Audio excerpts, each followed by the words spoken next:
We don't know what music should be valued at. I don't think anyone does, but a market can figure out how it should be valued, right? And if you give freedom back to the artists to determine their own pricing and their own monetization structures, we believe they'll be able to make substantially more than they can when there are these centralized intermediaries deciding, all right, here's how much a subscription costs, here's how much you make from it, either you're in or you're out. There needs to be a spectrum and a gradient of different levels of monetization centered around different types of opportunities. And that's just, the tools for that have never existed to date. Users should be enfranchised in the decisions that the platform makes around how it evolves. But more importantly than that, if you can actually distribute ownership of that next generation network platform to users in exchange for them making the network more valuable, you get this really powerful flywheel effect around consumer adoption and consumer engagement. The typical artist mentality is, maybe I'll make a little bit of money off the volume of the music I'm going to sell. I think it was Steve Aoki that said something recently, like in his last few NFT drops, he made more money than in his music from years and years. And if you're an artist, I think that could even change the way you think about how you create your content. Today, artists are using Audius to build a great fan base, and under this belief and kind of notion that a fan on Audius is worth more than a fan elsewhere.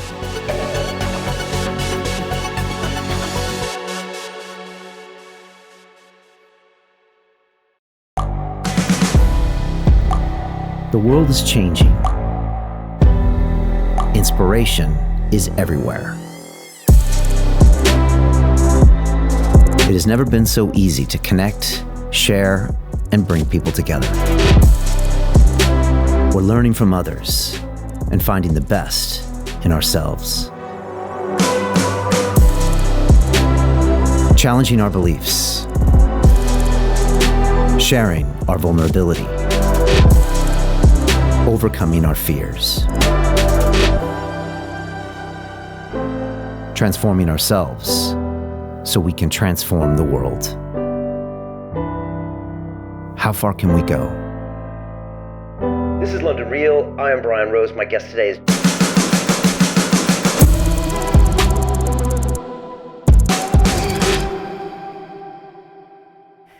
This is London Real. I am Brian Rose. My guest today is Roneil Rumberg, the software engineer, venture capitalist, and blockchain pioneer. You are the co-founder and CEO of Audius, the digital music streaming service that connects fans directly with artists and their latest music. Founded in 2018, Audius is a fully decentralized open source community based on both Ethereum and Solana blockchains, which has grown from 500,000 monthly listeners at the end of 2020 to over 7 million today. Prior to Audius, you co-founded the Bitcoin peer-to-peer payment company Backslash, and more recently, co-founded an early-stage fund for the venture capital firm Kleiner Perkins. Here, you were responsible for seed investments into blockchain and AI companies, including Lightning Labs. Last year, Audius partnered with TikTok, and your aim is to challenge platforms like Spotify and put more money and financial tools into the hands of artists. Roneil, welcome to London Real. Thank you so much for having me. Excited to be here. Hey, it's great to be here. And, I was wondering how to kick this thing off, and I had a flashback to a documentary film I saw recently, and I wanted to tell you about it. It was the Eagles documentary film. And one thing that became really apparent is that the Eagles were complaining that they were the artists and they never saw the revenue. And then I think it was Geffen that was complaining that he had to protect them from all of the problems that they had to deal with, the artists. And, Roneil, it seems like an age-old narrative of artists trying to, probably get the value of their creation. And again, record labels and artists have been fighting for 20, 30, 40 years. It sounds like you're trying to change all that and maybe cut out these middlemen, connect listeners to the artists. Maybe talk to me about the whole concept of Audius before we get into the blockchain. Is it about trying to end this argument once and for all, or am I understanding what you're doing right? It is exactly about ending that argument once and for all. Our take here is that there should be a free market around content and a free market around fans' engagement with artists, with content, with everything else.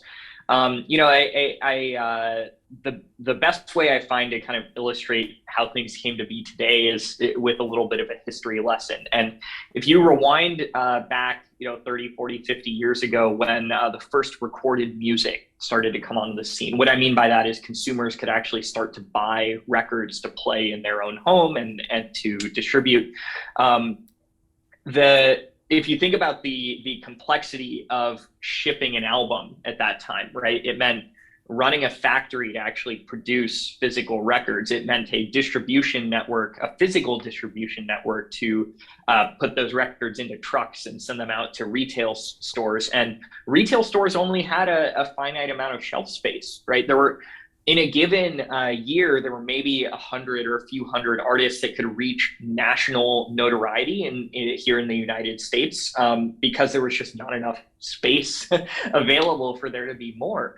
In that world where there was this massive upfront capex, complete kind of lack of clarity around how successful a record would be before you threw marketing money and all that distribution tool chain at it. The economic breakdown, which today is estimated to be about 12% of all money made in music goes to artists of the $42 billion the entire industry generates, kind of makes sense, right? In that world. But the economics of the industry have not changed in the last 50 years, despite the fact that today digital distribution means the marginal cost of reproducing music is zero. And the cost of creating music at a level of quality that's equivalent to what you could get sitting in a professional studio with an audio engineer and everything else, that's also declined substantially to a point where I can sit in my bedroom now and create music that's pretty damn close to what you can create in a studio with a team. So all of that change has happened, but the economics of the industry haven't changed, and that's where we believe the opportunity for Audius lies. That's a really important history lesson. It's important, and you're taking me back to my childhood. Where there was kind of one movie in theaters for a while, like you said, a few big albums, a few big artists. And it was because we didn't have this long tail effect really as well, right? We didn't have the internet. We weren't really able to connect an individual to an individual artist. And, we're kind of still stuck in that old mentality somewhat. I remember, I think I had Ice-T, the hip hop artist on, or one of the musicians that was complaining that, even as recently as 10 years ago in their contract, there was like provisions for like broken pieces of media and like CD cases, and they're like, wait a second, this has been digital for a while, but they were still being charged for things as if it was a physical space, and that mindset, it just kept permeating to where, like you said today, with that kind of a marginal cost of creation and distribution coming near zero, that 12% doesn't seem to make a lot of sense anymore, does it?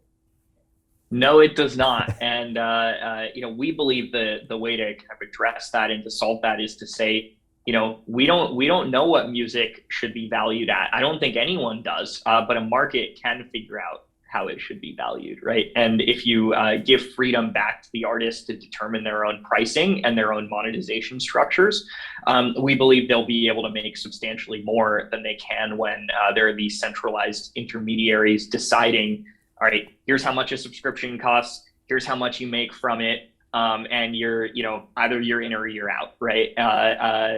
There needs to be a spectrum and a gradient of different levels of monetization centered around different types of opportunities. And it's just the tools for that have never existed to date.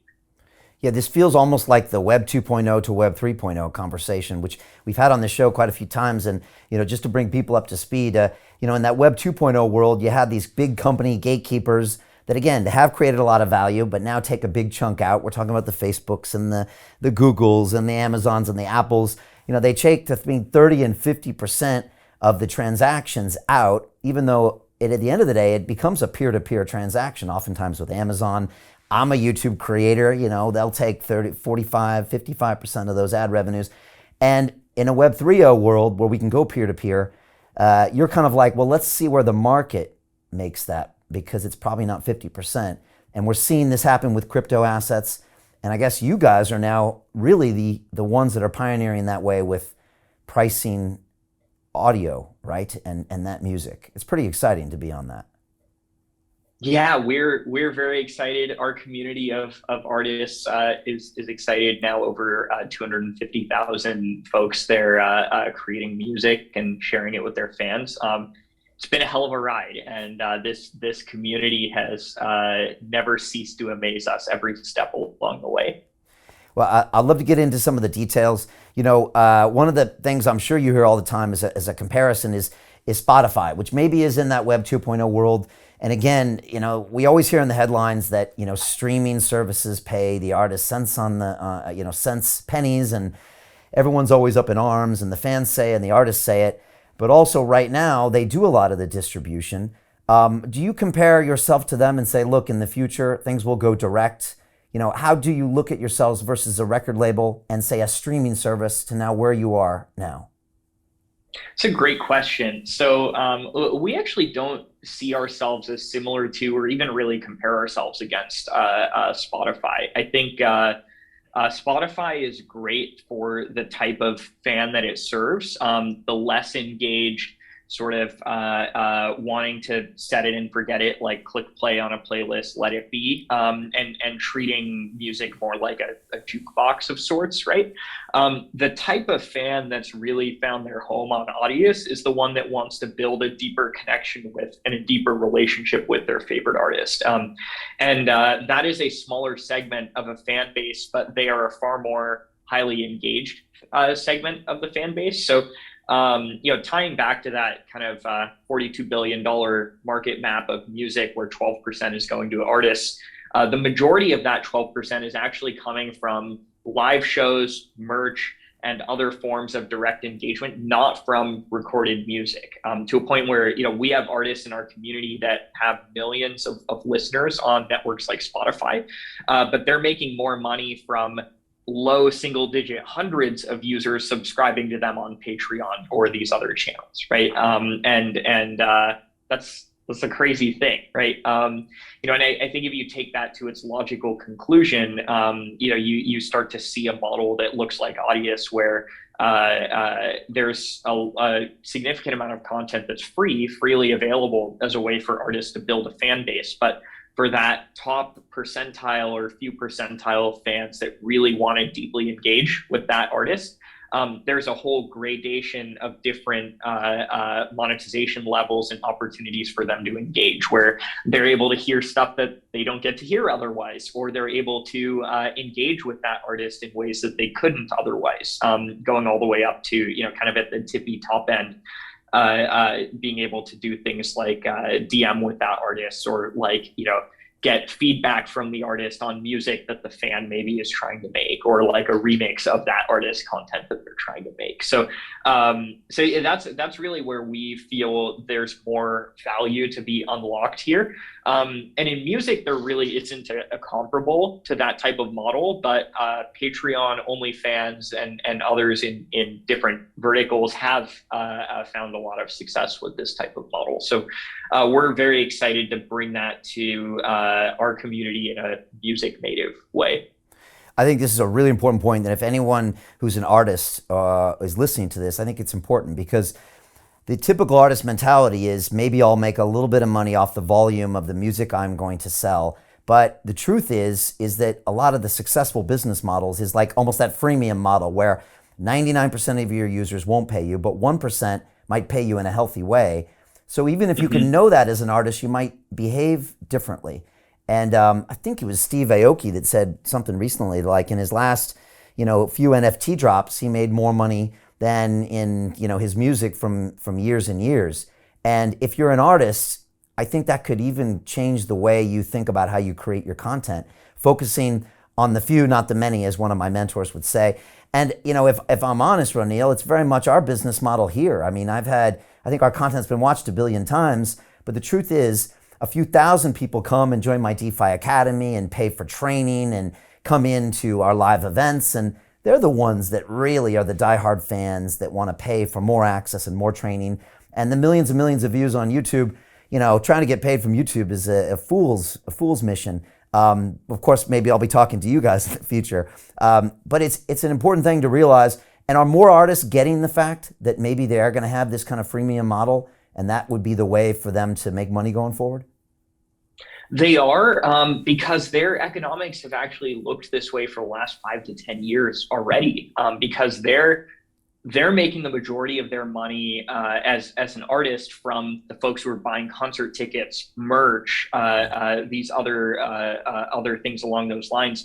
What Audius is trying to do is bring more of that activity digital and digitally native, from kind of the traditional world economy, if you will, right? So yeah, I think folks have already wrapped their heads around it. I think the industry is slowly catching up and catching on to this, but it's I think especially over the last year or so, it feels like folks are really waking up to the fact that they can make a lot more money by just thinking about like breaking this mental model of one size fits all, every fan is the same. When you kind of like release yourself from that constraint, so much more money can be made in these other channels. And just like you said, to a point where your model starts to look more like you're putting out content like this to source a large fan base, of which a small percentage actually convert to those paid offerings that you offer.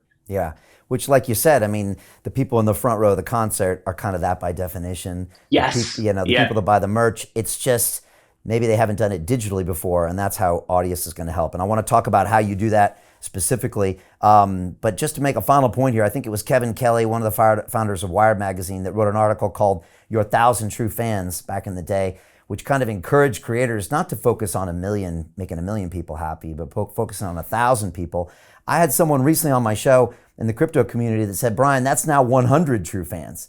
If you can make 100 people really happy, you actually might be able to make an annual income. And I'm sure you're seeing that as artists now, and especially with some of the things you're offering with NFTs. Is that a good message for artists to start thinking about, really focusing on potentially how they can make a small group of people really happy and connected as far as a business model?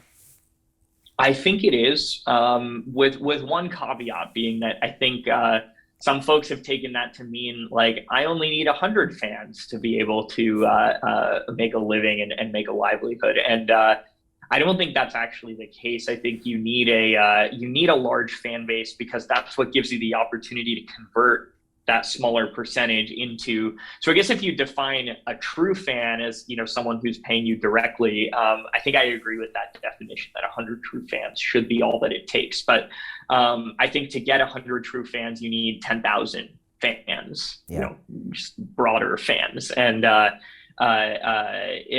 like that's the craziest thing to me, is there are artists with millions of fans that see more money from 100 fans than they do from the millions, right? And that's where I think there's a lot of opportunity to get that number from 100 to say 20, 50,000, and you can really make an incredible living doing that. Yeah. All right. Really good for the details. Now let's get into Audius. You guys made a lot of headlines when you announced your partnership with TikTok last year. I had Dan Moorhead of Pantera Capital on the show last year, and I think you guys had just made that announcement. So we were talking about it. Obviously, they do an amazing job there. Really smart, early stage people. He's been doing the Bitcoin fund since back in 2013 when you were still in college, I think. And so they were OGs. Obviously, they're big believers in what you're doing. Maybe talk us through how someone uses Audius, maybe the details of the TikTok deal, and then maybe get into a bit more of the economics, and we've got time. Yeah, so I'll start with the high level of how Audius works, right? When you're an artist or you're a fan, you show up on audius.co, or there are a number of other kind of front ends or clients that you can use to access the network now. But if you show up to audius.co, which is our first party client, you can create an account, drag content in to upload it, which makes it available on your profile. Then you can share links with that out to your fans. It's very simple. I mean, it looks and feels just like any kind of Web 2 era music player that you're familiar with, right? You search for an artist, you click play on their content. You don't need to create a wallet. You don't need to set up, some funds to be able to engage to get going. All of that is done for you by the product. But all of those millions of users that are on the network are Web3 native, whether they know it or not. And that's what gives them the opportunity and gives artists the opportunity to connect in these kind of novel financial ways beyond just that listening and following and kind of the traditional core social features. So so we have artists doing everything from sharing and displaying NFTs that they own or that they've minted on their profile page, and then linking to a marketplace where you can buy and sell those, all the way to folks running remix competitions where I as an artist can upload the source files for my content and say, hey, like anyone come remix it. I'm going to listen to everyone who remixed it next week on a live stream, and I'll repost and potentially sign to my label an official release, like the remixes that I like the most. And these are both, I think, really great indicative examples of this broader concept of direct fan engagement, right? When you give artists access to all of the data for who are these fans, where are they, how did they find your music, and you have wallets and everything else associated with them, you can actually now use that to engage in all of this, all of these different ways and deepen that relationship. So over time, for our biggest artists on Audius, Audius starts to almost look like this kind of fan CRM of sorts, right? Because you're able to build up a fan base and gather all this data around their interactions with you as an artist, and then you can target them better down the road too, right? If you could imagine, right, like knowing who all of your listeners on this show were, right, and you could know that, oh, there's this segment of listeners is based in Cleveland, Ohio or something, right? And you're going to go there and do a live recording of a show at a theater somewhere. Maybe you could actually tell those people, hey, like you should come join and listen. And if you're already a fan of me, maybe you get advance access to those tickets. So that's I think the broader vision for how this plays out. It's funny today, artists are using Audius to build a great fan base, and under this belief and kind of notion that a fan on Audius is worth more than a fan elsewhere. It's funny because I spent the last 6 years trying to build an email list from my Web 2.0 provider because I couldn't get the information, So I've tried to build to direct contact them through an email, and that's how we end up doing marketing. And it's funny that now you point that out because it's because of the fact that it's not really Web 3.0. And the truth is the Web 2.0 company doesn't really want me to have access to the fans, right? Because that would ultimately cut them out of the market. So you're trying to do is basically pair those people up from the beginning, give them those opportunities, and create that marketplace. From the first description, Roneil, how is what you do different than, say, a SoundCloud? Because we haven't got into the token and some of the other pieces. From that interface that you described, I mean, it sounds a little more advanced. They can offer NFTs, et cetera. But does it differ much from what a SoundCloud did in the past? Or is that what we're going to talk about next? I think that's what we're going to talk about next, but the quick answer there is the base use cases for Audius really don't differ from SoundCloud. I think SoundCloud was a great way to build a fan base back in the day, and that back in the day is key, because I think they bungled the opportunity that they could have had to create this direct engagement economy. And today, SoundCloud's usage is unfortunately a small shadow of what it once was back then. But that's how I discovered my love of music, was on SoundCloud. There's a lot of kind of nostalgia and positivity from our team towards that product because it was this incredible community. There was just this fundamental misalignment of incentives, exactly to what you said around your Web 2 provider not wanting to share with you who are these fans and how do you reach them. SoundCloud was in a similar position where it didn't necessarily serve them anymore to have an open API and an open system, or so they perceived it. But when they shut those things down, they alienated that core set of community that led to this kind of hollowing out over time of users of their network. And that was really the impetus that led to my co-founder and I kind of like having this idea around a user-owned and user-operated streaming network, was that users should be enfranchised in the decisions that the platform makes around how it evolves. But more importantly than that, if you can actually distribute ownership of that next generation network platform to users in exchange for them making the network more valuable, you get this really powerful flywheel effect around consumer adoption and consumer engagement. We're a teeny tiny team, the team that built this initial version of Audius. Everything that's happened over the last 2 years has been through the work of the community more so than us, right? We just do our best to support them and lift them up. But they're everything from like lots of new features the community built into the product, into the network, all the way to all of the users that we just talked about, right? Like our little team is effectively in a supporting role, helping to provide as much leverage to the work that the community is doing as we can. Yeah, that's the beauty of something open source, and then what you're doing. Let me just stop you right there, Roneil, because you spent 2 years in a big venture capital firm. And so I guess part of me would say, Web 2.0 was born out of venture cap. And if you're part of the venture cap company, I'm assuming SoundCloud had venture cap, but even if they didn't, how do you go to Sand Hill Road and go into the people and say, guess what? we're gonna open source it. We're gonna connect everybody, and we're just gonna let the chips fall where they may. And guess what? We'll probably get exponential growth, triple digit growth, like we've seen in, say, crypto assets. But a typical VC, from doing what they've been doing for 50 years, that in their DNA is probably to say, no, we don't want to do that because that's not the typical business model. I don't know. Clearly, you're not doing that. But can you speak on that? Maybe that paradigm shift of venture cap that by nature doesn't want to let go of that control, because that's typically where all the profits were. Totally. So yeah, I spent 2.5 years at Kleiner Perkins prior to founding Audius, and the first round of financing that helped get Audius going in early 2018 was actually mostly traditional venture firms. In early 2018, Pantera and Blockchain Capital were the only two crypto native funds like that existed, just full stop, right? There was no other kind of like crypto native venture community, right? So we raised from those traditional folks under exactly kind of the pitch and the premise that you just laid out.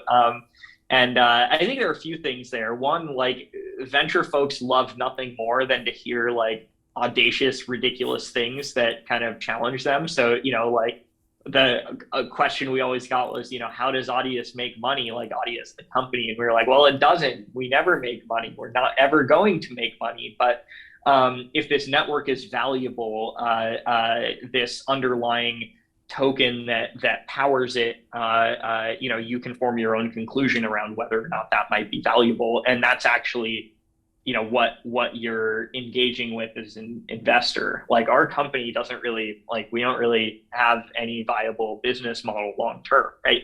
And that's a very interesting kind of distinction for them. I think they it confused them, but folks in venture, when they get confused, actually typically get excited, right? Because it means that there is potentially a paradigm shift happening. And even if there's like a 10% chance that actually happens and a 90% chance that this is like all bullshit, and I'm like, I'm an idiot, on a risk adjusted basis, that's still a good bet to make, right? And so you'd be surprised actually how quickly folks were like excited about it. But you're totally right that I think what the thing that got folks in venture excited about crypto originally and this kind of movement towards decentralization was how disruptive it could be towards centralized business models, right? And ultimately their fear of missing that transition, right?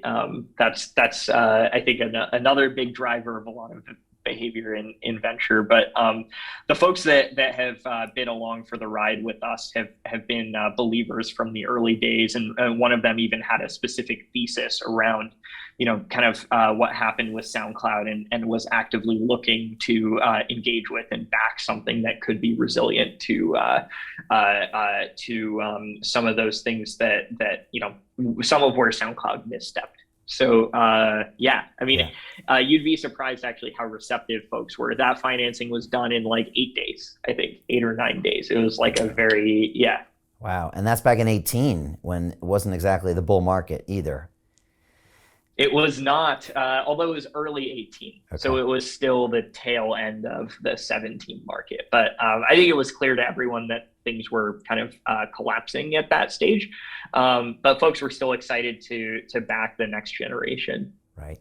All right, now let's get into the token, because that's where it becomes interesting. And again, I like your SoundCloud comparison, because I think we all went on there and used it back in the day, and it was great. You had your music, etc. But obviously then it seemed to not evolve. How is Audius different? Because so far you've described it, it sounds very similar, but now I think comes in the token, which really changes everything, doesn't it? It does. So the audio token, like you mentioned, has 3 kind of core functions within the network. It secures the network. So with respect to all of the community members that host content, that host metadata, that do work that's necessary to keep this network going, they stake that token and they earn rewards back denominated in that token in exchange for the work that they're doing. That the network is kind of paying them in a decentralized fashion for that. It also grants access to features. So as an artist, there are a number of features that consume significant amounts of resources from the network. So as an artist, you can similarly stake the token and participate in those staking rewards, but there's a level of stake required for certain features to be unlocked. And then it governs the network. And that third piece, I think, is really where the resilience to, management making poor decisions and or management being misaligned with the community around the platform. In the case of the Audius network, the community is management, right? And our company, the work that we do is done at the pleasure of the community, and ultimately they can fire us or say we're not doing a good job or do whatever they want, right? It's like once this launched, it's really in their hands more so than ours. And the token backed and based governance is kind of how that is actually affected in the network. So any code change, any functionality change on the network has to actually go through a token holder vote to kind of accept or reject that change. So that's really where this kind of unifier of incentives across the network we felt created this very powerful effect where everyone was aligned towards making the Audius network as functional, as useful, and as interesting as possible for its community. Yeah, that whole staking is a really important point, because you're the first one to say, and when you do interviews, is that you have a small team and that you do so much because the community is there. And it's interesting because if it was just peace and love and let's share music, then maybe that wouldn't exist. But since there's a token, it means that people can get those micropayments for making the network strong, robust, etc. And so just having a token, even if you're not getting all the tokens, or David Geffen's not getting all the tokens, or the Eagles aren't getting all the tokens, at least there's something that allows the network to function in that decentralized way. And that's an important component here that wasn't there with the SoundCloud model, for example. So even if there's some type of economics, it means that the network can grow and be sustainable. That's kind of an important point that gets missed maybe sometimes. 100%. I couldn't agree more. And I think I think that's generally what will lead to a lot of disruption from these community-owned and community-operated media networks up against their kind of Web2 incumbent counterparts, is that when the users, ultimately on a media network like Audius or like YouTube or any of these, it's the creators on that network that make it valuable, right? The process of serving content, getting it in front of the fans when they want it, et cetera, is it's just not that hard, right? There are hundreds and hundreds of different YouTube competitors, but why is YouTube still there? It's because it has a network effect. It has the most fans and the most creators, and more creators beget more creators, and more fans beget more fans, and that's all, well and good and well understood.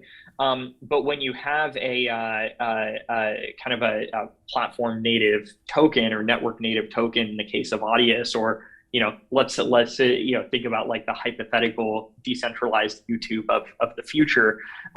If you could incentivize creators early on to overcome that initial network effect chicken and egg issue, where creators actually are getting ownership of the network in exchange for making it useful, and because they're early, they're getting an outsized or much larger amount of ownership in exchange for making it useful.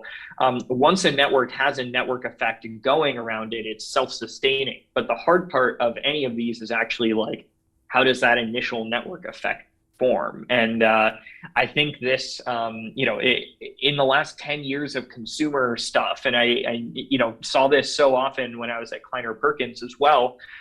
This was the problem. It was almost like the way people talk about like late stage capitalism. We were in kind of like late stage consumer tech, where this small number of giant incumbents had such a lead from a network effect perspective. There was no opportunity, no chance for anyone to potentially compete with that, right? And I think the token model kind of flips all that on its head, because you can now in the same way that a network like SushiSwap could like parasitically attack liquidity on Uniswap, these media networks can parasitically attack media liquidity that exists in these Web2 counterparts. Yeah, you're talking about the vampire attack that Sushi did on Uniswap. Sorry, vampire right? attack, yeah. That's right. Well, I think they kind of flood those users with tokens and get them incentives to use their network, try to provide a almost similar service, and try to kind of hijack those users and disrupt their network effect. That's what they tried to do, right? That was the kind of theory behind that? It is. And I think those mechanics can be put towards positive ends in the case of like an Audius or networks of that nature. But I think the mechanics aren't that different, right? Because as a creator, if you stand to benefit substantially from this network becoming useful to the world, you put in your part to help it get there, and that's why the community around Audius has really been the most powerful enabler of all of this growth. It's super exciting, and I'd love to go a little deeper on this, because I look forward to there being an Audius of video in the future, and who knows, maybe you're going to bring that to us at some point. We can talk a little bit about YouTube and some of those things after this. Just to finish up with the audio token, first of all, you guys are big. Yeah, your market cap's over $500 million. You're 120th in the rankings. You guys have a sizable network. As far as that audio token, obviously, I can buy it and stake it and help use the network and get a return. I can buy some audio tokens and then get special access.